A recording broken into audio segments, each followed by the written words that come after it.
অত্যন্ত আমি খুশি যে পবিত্র বিধানসভার মাননীয় অধ্যক্ষ হিসাবে শ্রীরামপদ জমাতিয়া আজকে এই যে গর্বের যে আসন সেটা অলংকৃত করেছেন এবং সবচেয়ে বড় বিষয় হচ্ছে সর্বসম্মতক্রমে উনি নির্বাচিত হয়েছেন। কাজে সেই জায়গায় আজকে আপনারা দেখেছেন এই পবিত্র বিধানসভার মধ্যে উনি হিন্দিতে এত সুন্দরভাবে ওনার বক্তব্য রেখেছেন এবং সেটাই আমি আলোচনা করছিলাম এখানে, যে মনে হলো পুরো বিধানসভাটার মধ্যে তার যে বাতাবরণ কমপ্লিটলি চেঞ্জ হয়ে গেছে। তো আমি বলবো যে আমরা খুব খুশি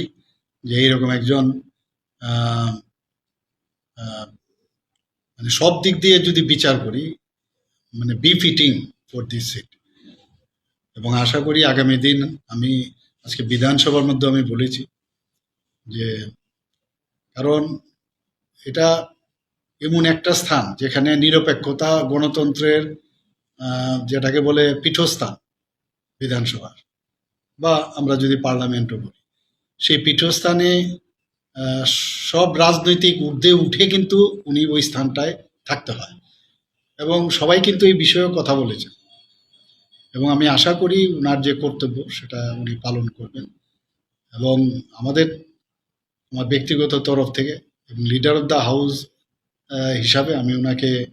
অভিনন্দন জানাচ্ছি, শুভেচ্ছা জানাচ্ছি যে আগামী দিন এরকম কাজ আপনি করে যাবেন